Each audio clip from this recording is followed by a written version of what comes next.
So at this point, so I have wire in and the micropuncture outer sheath in. And so then I do the pocket creation.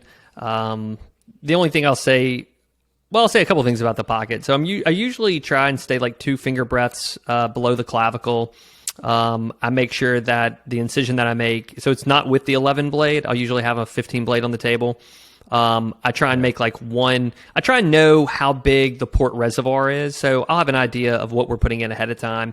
And I don't actually mark it out, but I just kind of make a mental note, like how much, cut, like, cause I don't like the incision to be so large that, it leaves me more time to sew up on the back end, but I want it nice and snug, but also like, you got to have it big enough to where the reservoir will actually go through it.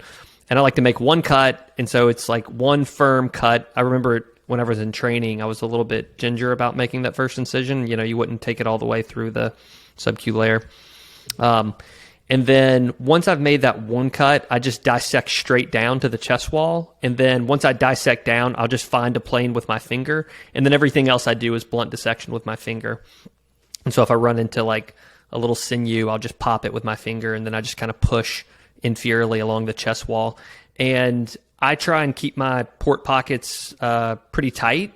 I'm sure we'll mention like whether or not we sew down or suture in the port, but I like to have like a real tight port pocket in basically the lateral and medial dimension. Like I don't like there can be a little play up and down, but I do like the port pocket to be pretty tight around the reservoir.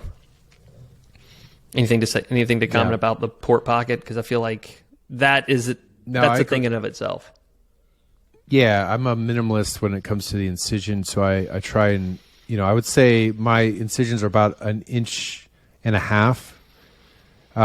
just under 2 maybe inches in length, and then that way, and we'll talk about which ports we like and for what reasons, but and I'll test it. I'll take the port and I'll keep trying to see if I can fit it in there because I want a nice snug pocket, and that's why I don't tie them down. It's because I create a nice snug pocket so that they're not flipping around in there. But yeah, that's pretty much the same way to do it. Lots of Lido. Obviously, you don't want the patient to be feeling that.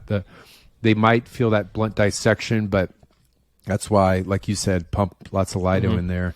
But that's pretty much it. And actually that's one of the ways, ports are something like you do so frequently that there's some ways to like save yourself some time. And one of the things I'll do whenever I'm anesthetizing the chest wall for the port is I'll make a little skin wheel, so like a linear skin wheel, so I have an idea of how long I want my incision to be. And then also I'm using, I don't know if you do this, I feel like this was a trick like Chris Barron from Vanderbilt taught me. I use my micropuncture needle to do the anesthetizing. So one, you can get more lidocaine in there and quicker rather than using like a 25 gauge needle. And also so I'll take that micropuncture needle and I'll just have one stick site where I'm putting all the lidocaine, and I use that stick site to do where my incision's going to be. I'll turn it inferiorly and direct it to where it's going to catch the port pocket, and then I turn it superiorly, so all in the same needle and all the same stick, and then I turn it superiorly and I'll put it all the way up by the clavicle, and then I'll lay lidocaine all along that track where I'm going to be tunneling. And it's just right.